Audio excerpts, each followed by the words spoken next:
is the Happy Scientist Podcast. Each episode is designed to make you more focused, more productive, and more satisfied in the lab.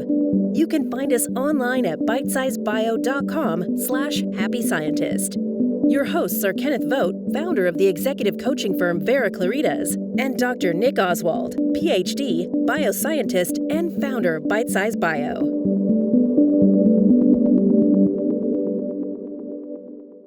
Hello, this is Nick Oswald, welcoming you to this Bitesize Bio webinar, which today is a live episode of the Happy Scientist Podcast.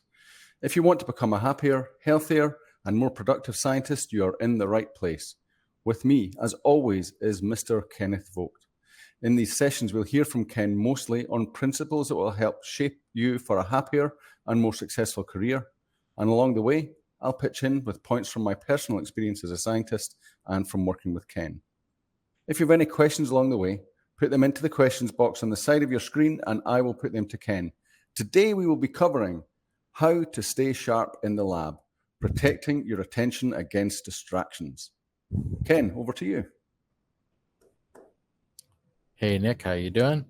I just realized I can hear my heater in the background. I don't know if that's coming through for everybody. It's not usually cold enough here for heat to be turned on in Austin, Texas, but we're trying out being cold for a while, so we'll see.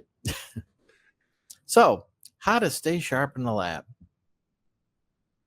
There's a million distractions. I'm not telling you anything you don't know here, but it seems that the world itself has become more distracted. Since I started out, I don't know, Nick, maybe you can opine on that too. Is it changed a lot since you were in the lab? Well, when I was in the lab, there was no such thing as social media. I was a last century lab person. Well, no, I suppose the last time I was in a lab, there still was social media, actually. It was just starting to come out, but it's become, in the last decade, it's definitely become more intense. And, Netflix and everything like that, all those things are, vying for attention. YouTube used to be a novelty. Now it's a TV channel, all that stuff.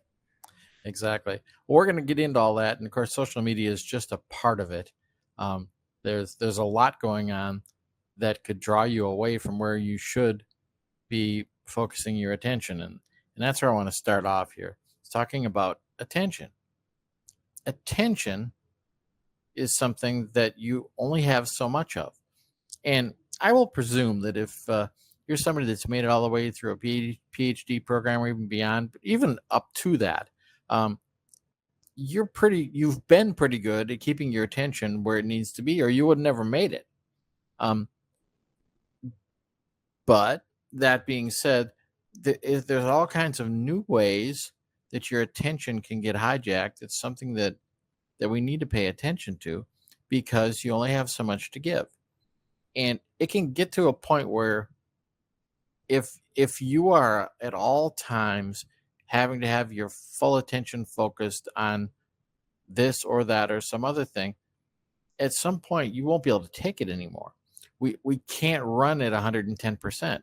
And in fact, we can't even run at 100% all the time. We need to have some breaks. So one of the first things I want to talk about that has to do with attention, though, and I'm sure this is going to be relatable to a lot of you. Possibly the worst thing to have to deal with is boredom. Boredom is an enemy of your attention because if you're doing something and it's boring you, your attention is going to be aching to move someplace else. And it's what we do. And now we have so many options, as Nick was alluding to earlier. It used to be that you were sitting there waiting for something to finish and all you could do is sit there and wait for it to finish. And so it didn't matter that you were bored, or it didn't matter so much. It still caused your mind to wander, possibly, but you didn't have a place to actively engage it. Well, now we have lots of places to actively engage yourself. So I want to talk about some of the predators that are now evolutionarily tuned up to take advantage of that fact. So there are a number of different possibilities. And they may not, some of them you're going to go, oh, yeah, of course. And others you went, I hadn't thought of that. The first one is absolutely the media. And when I say media, I don't just mean social media, I mean all media. Media is constantly calling for our attention. It used to be that at 6 o'clock in the evening, we turned on Walter Cronkite and we got the news, and it was over by 7 o'clock, and that was it. Well, that's done. Now there's this 24/7 news cycle that just never ends, and it's constantly calling for our attention. And they learned from the marketing department how to be really good at getting people's attention. And that's part of the media too. There's all these commercials and advertising that is constantly calling for your attention, and it's everywhere. And it's not just, well, I only see it if I have the TV turned on or if I'm looking at a video or something. No.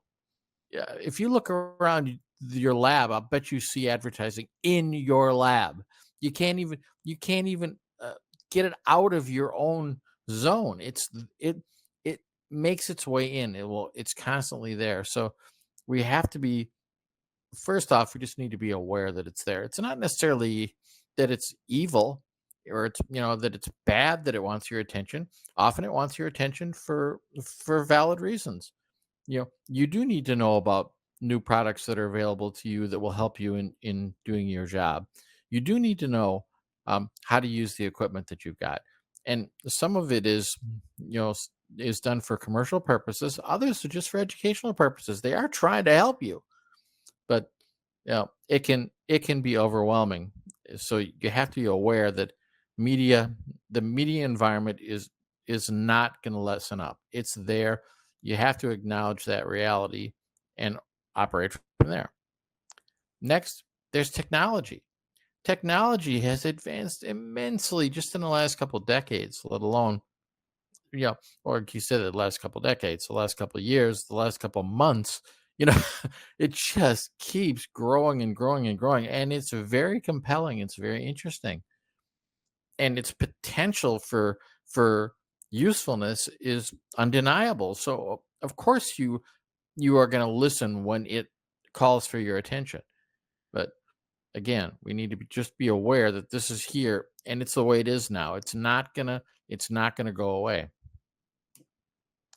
Another thing, people are after your attention all the time. And again, they may be after your attention for a very good reason. Your boss does need to instruct you on what the the present goals are. Your peers do need to instruct you on what they're up to and and where they might need your help. But there's other people. It's not just the people you work with. You there are people that vying for your attention that are called friends and family, and they're there. And again, you love your friends and family. You want their attention. But think about this.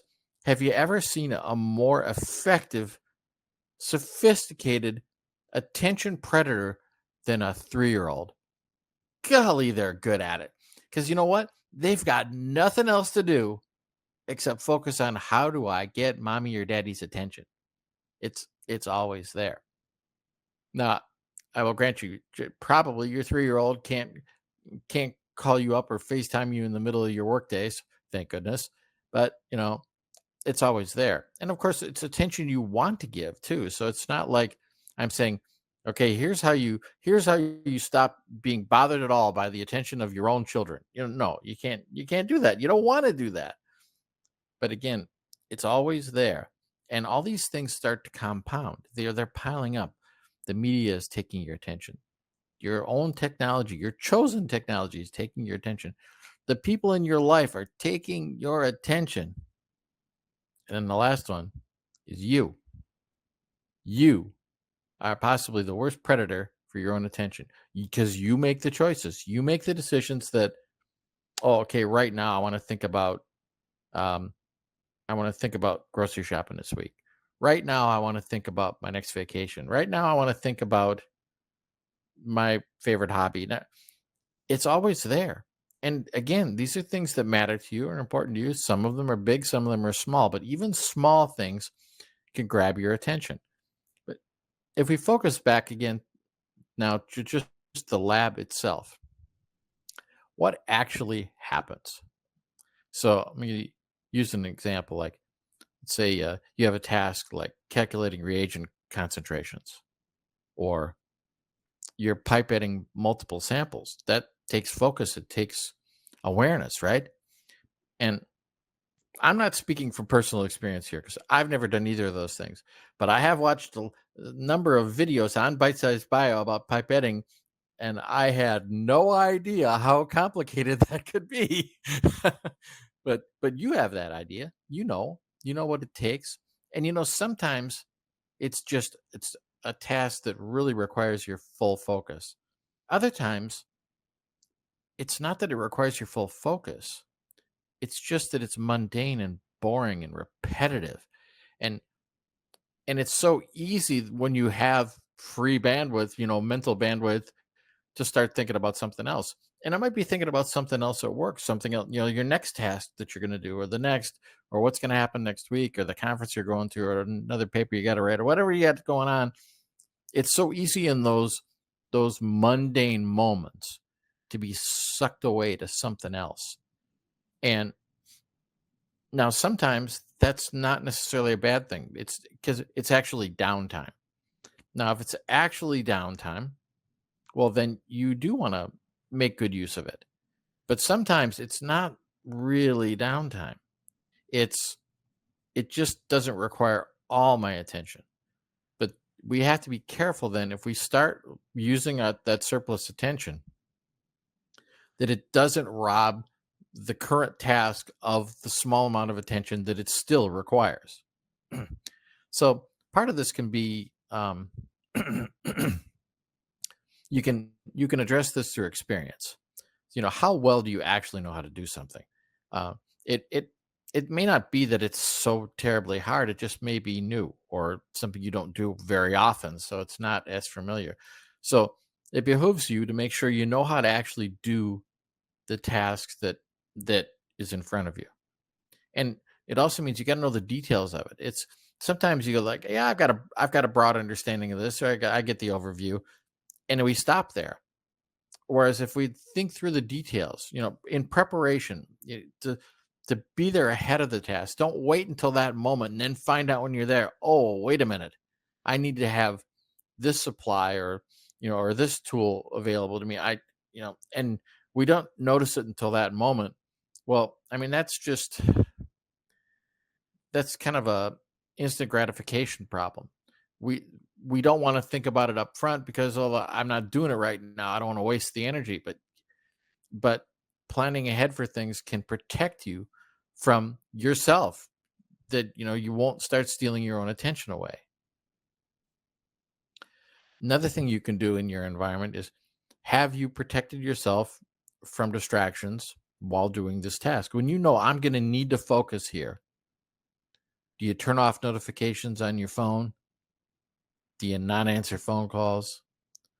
Do you close the door if you can? I mean, they're just simple practical things. Do you protect yourself from distraction? And different people have different things they find distracting. Some people are more distracted by sounds. Some people are more distracted by light.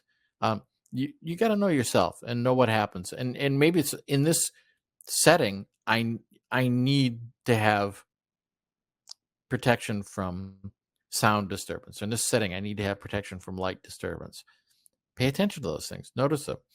Something I noticed about myself years ago, and I was at this big company, and there was a sea of cubicles, right? And I was happy to have a desk, but I preferred having an office where I could close the door. But in that moment, that wasn't happening. But I realized something. I really hear really well.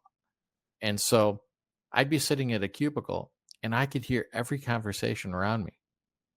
Used to drive my wife crazy. I'd do that at restaurants, and I'd comment on things being said at tables nearby, maybe even not nearby. And she would have no reference, like, what on earth is he talking about? But it's because the sound environment really impacted me. So I learned at the office, that I could just have a cheap little white noise machine in my cubicle. And what mattered wasn't so much that it was sound; it was that it was language. It didn't matter if there was noise around me. What mattered was if it was language that I could understand, because then I'd start thinking about what I was hearing. So that's just a simple example of something you might do in that setting. Now, again, I've not had a lot of experience with microscopes, but I imagine that light really matters when you're trying to do things with microscopes. So, look to see, is there something I can do? And maybe it's bigger than that. Maybe it's a problem that there's a weakness in the design of your lab layout. Maybe you do need to ask for budget. Maybe you need to ask for someone higher up to solve a problem for you to make a better working environment so that you won't be so distracted. And it's especially, important when it's being distracted by things where there's going to be no value from it. Me overhearing a conversation in the next cubicle was not useful. That that wouldn't help. It wasn't like, oh, here's a meeting I didn't want to go to, but I kind of need to be involved in that. Well, sorry, that's the professional work environment. You got to do that sometimes. But you know, pay attention to the environment that you're in for the task that you're doing, and ask yourself, is it optimized? Can I make it better? Then there's trade-offs too. It's like, yeah, I could make it 1% better for this huge cost. And well, obviously we don't want to go there, but there are times when, like, you can make it a whole lot better for a small cost. Well, then do it. When I say cost, I don't just mean money. I mean, might be time, attention, whatever it might be. I will pause there for a moment and let you get a word edgewise, Nick, if you'd like. Okay, I have one distraction, and that is that your slides don't seem to be moving forward. So Really? yeah, we're stuck away at the beginning. So, but it was still followable. Maybe try unsharing them and sharing them again. Okay, let me might do it. that. Give me just- One thing I was thinking about was inside science, that there are, that in terms of distraction, or in terms of, potential distractions, information overload, is that, these days there's a lot more data. Experiments are higher throughput, so you'll tend to use kits and stuff like that.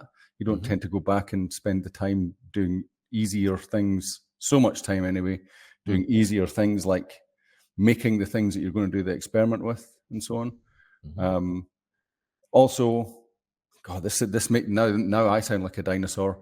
But when I very first started in the lab, getting a manuscript meant going to the library, spending an afternoon in the library to find it in the journal. Now you have as many manuscripts as you want on your computer, accessible straight from the computer.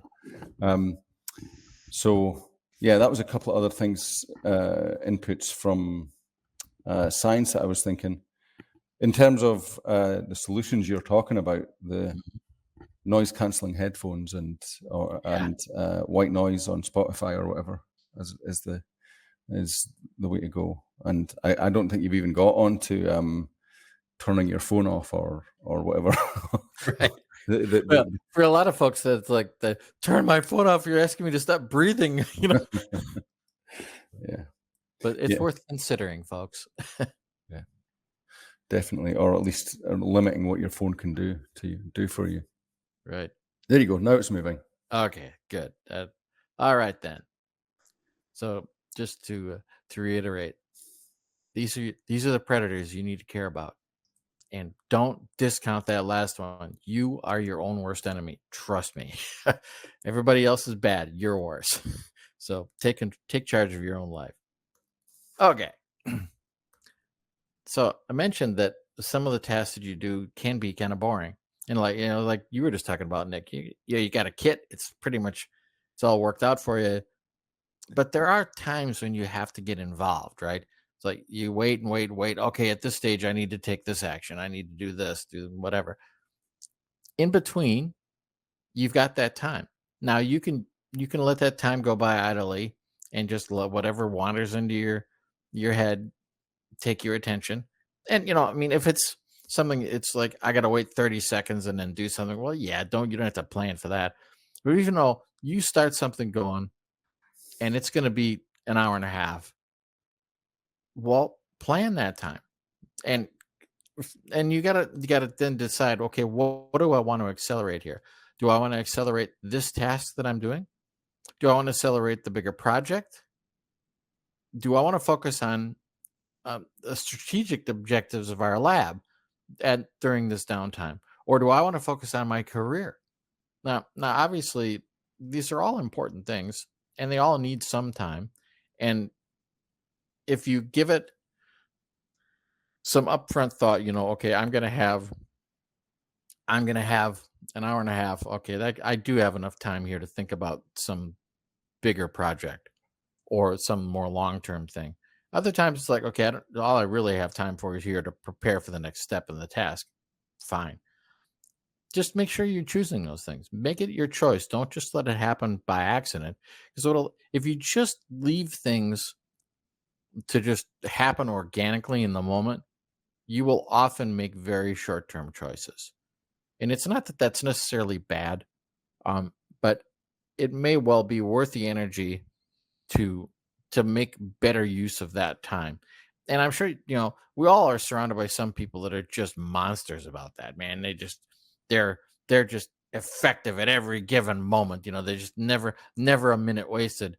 Well, you may not be that person. You might have a different approach to things, and that's not necessarily bad. Um, but you don't want to be, what do we want to call it, immature about it. You don't want to just be free and easy at all moments without being willing to make choices. So You want to paddle, not drift. yeah, exactly. Yeah. And it is true that sometimes the drifting is when you find out all kinds of interesting things. You see new patterns, you get new insights. I'm not saying never drift, but if your steady state is to be in drift, you're not going to get very far. In fact, I'd be surprised you got as far as you've gotten if you were a drifter. So you know, uh, use it appropriately. But, not don't just use it as comic relief. So there are some things that you don't do during those times because you don't want to do them at any time. There's they're just hanging out there, and I know I got to do this, but I don't want to. And of course, you make the excuse, "Well, I can't. I'm in the middle of this gel run. I couldn't possibly think about anything else." Like, yeah, you could. Just be honest with yourself about that stuff. Yeah, I'm not saying to browbeat yourself, but there are times when I'm gonna have time to do this. Well, then do it. And yeah, I think about there's a traveling manager that came through once in an operation I was in, and he came in and said, "Okay, here's the thing. You all have assignments to do, and I'm sure most of you have assignments when you're looking at them, they're like, oh, you just don't want to do it, and you just avoid it, and you keep trying to get around. It's like, would you like to know how to get over that? Would you like to know how to fix that?" And we're just hanging, like, I want to know. Yes, I really want to know. And he took a breath and he went, just do it. and there was nothing I could say in response. Like, yeah, he's right. He's right. Sometimes the answer is to just stop telling yourself how hard it is. Stop whining about how you don't want to do it, and just do it. And check those boxes. Get them off your list. It feels good, and it's worth doing. And these these downtimes that come in a project can slip by because they look at, well, I'm already booked to do this project. Yeah, but you have some interim time in between. So again, take charge of your focus. That may not be the moment to start scrolling Reddit. It may not be the moment to get on TikTok. That might be a moment to do something more useful. And that's not to say some of those things can't be used usefully. It might be a moment like, it's time to look at that video, the YouTube video I saved on that will provide me some value or give me some insight. And I'm not saying that you should never be entertained, because of course we need that. We have to have those downtimes. And sometimes what you really need in that project downtime is to just stop, have a cup of coffee, talk to a colleague for a minute about nothing special. You you need that break, great, take that break, but just be aware. Aware is what we're really looking for. Okay. I was looking at this topic here. Stay sharp intellectually, and when I started on it, I thought, I'm talking to a bunch of scientists. Do they really need to be admonished to stay sharp intellectually?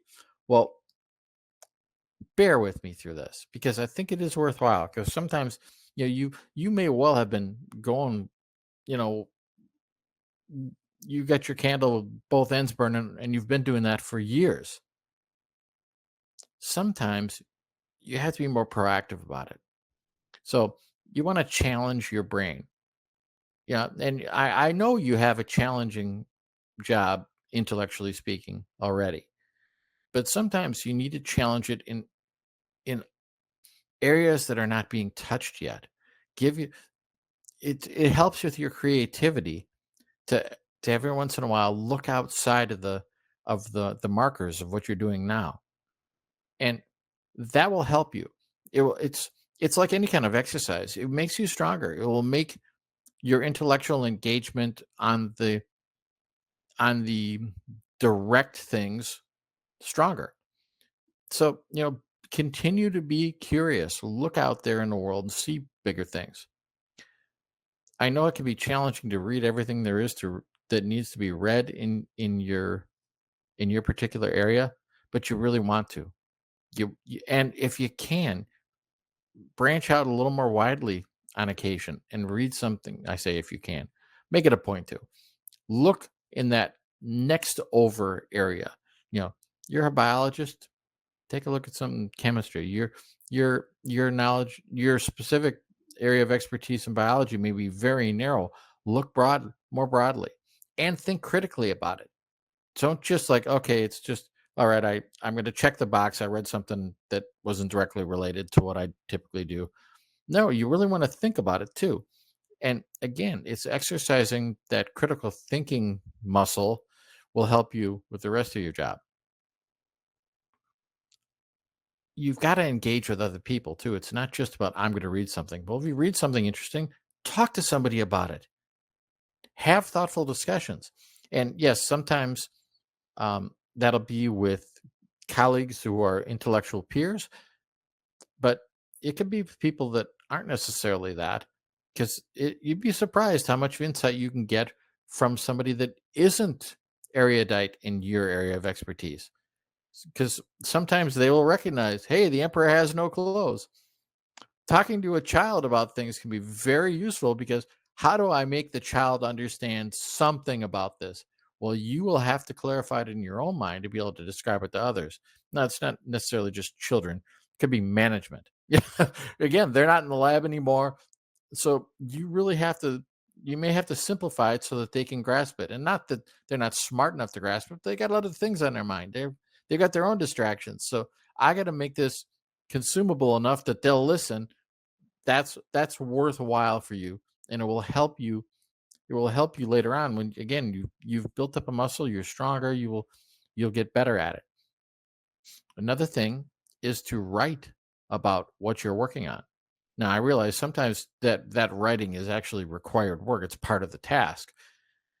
But if you write for the purpose of reflecting and organizing your thoughts, that can be very helpful. you know I think sometimes when we have a writing task that we have to do, we think I just want to write it and get it done and get it over with. But it can be quite useful to take several passes. First, just assemble your thoughts. No organization particularly, just it's all in one place. That's all you want. Then it's like, okay, let's sort this into some kind of meaningful order. Well, then you start thinking about I'm going to outline this. Then from the outline, you start building on it. Uh, these uh, this kind of intellectual exercise is extremely useful and will again help focus your thoughts, focus your operation, focus your actions. And it may not just be that it helps in this particular thing you're working on. It's again, you're developing a skill that will be useful the next time you start something fresh. And then finally, I will say, and I've mentioned this already, but stay curious. You that that that will pay so many dividends.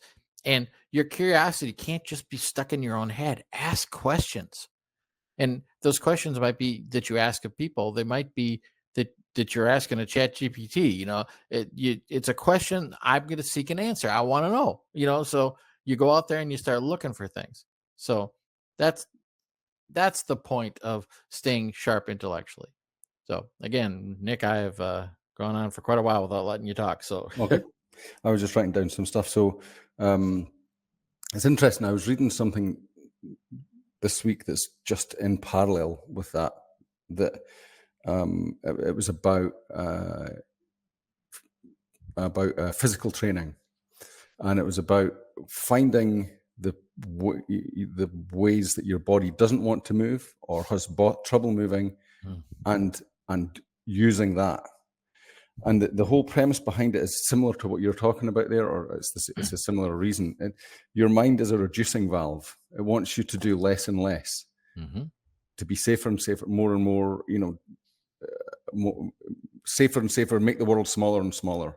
And in a way, that's what, all these distractions, if you go unconscious with them, want you to do as well. Social media wants you to just keep scrolling, not go out and try something new, etc.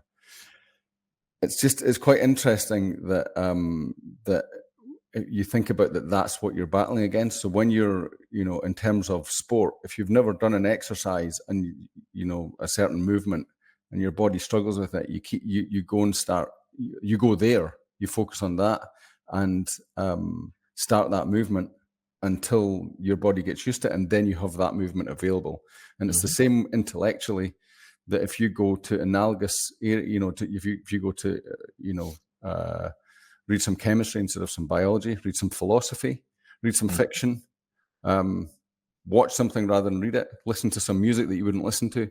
It's like going to places where your mind doesn't want to go, and that's what rounds you out as a person, but it also stops you from stagnating and gives you more capacity. I think it does anyway. Gives you more capacity to tackle the things that you need to do, say at work or whatever.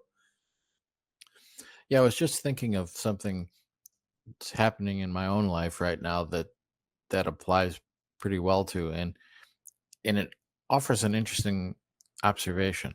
I've mentioned before I had a stroke 4 years ago, so I'm 4 years into recovering from it. I know I need to work my right arm, but I thought I'm going to get some dumbbells, even some really, really lightweight ones. But I first realized I can't even, my hand isn't strong enough to hold on to a weight, let alone lift it. And so I just kind of blew it off. Well, I got some dumbbells the other day. They're not heavy, but they're dumbbells. And I realized, hey, I can grasp it. I'm not going to drop. That was new to me. Now, for the longest time, I had not even considered the possibility. So every once in a while, you need to test yourself. Is this still as hard as I once thought it was? Is it still as out of reach?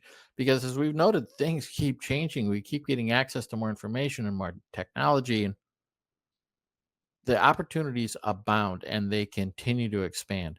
So your own personal expansion is very much for your own good, but it's also good for the world. Y'all are doing amazing work and making amazing steps forward for mankind. I mean, there's not a lot of fields that can say that. There are some, but one thing's for sure: in biochemistry, you absolutely can say that. In biology, you are on the bleeding edge for that stuff, and you're helping mankind. So thank you.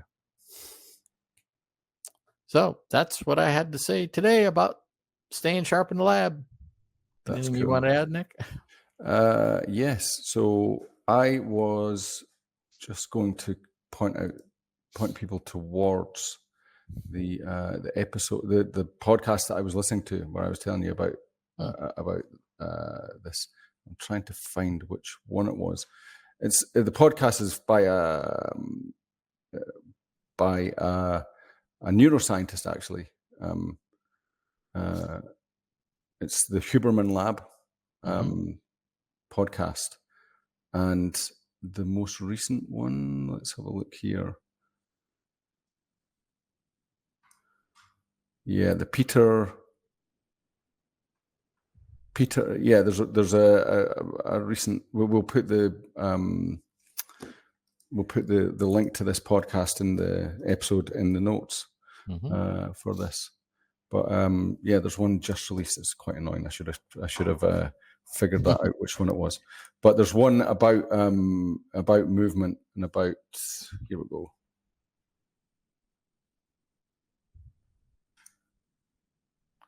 All episodes.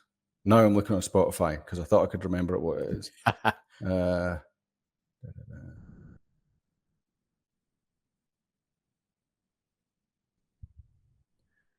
I believe it was how to use exercise to improve your brain's health, longevity, and performance, which is released on January the 6th.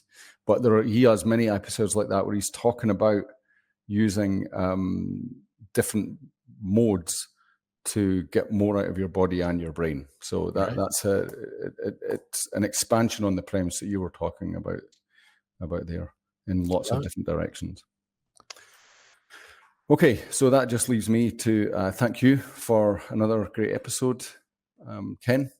Thank you, and thank everyone for listening in, whether that be live today or on demand. If you enjoyed the content, please subscribe to The Happy Scientist on your favorite podcast platform. That's the best way to help us to get this episode out to this podcast out to other people, and to get them the wisdom that is contained within, and to tell your colleagues as well, so that you can help to spread the word about The Happy Scientist. So we will be having a new episode in 2 weeks, I think. But until then, good luck in your research, and goodbye from all of us at Bitesize Bio.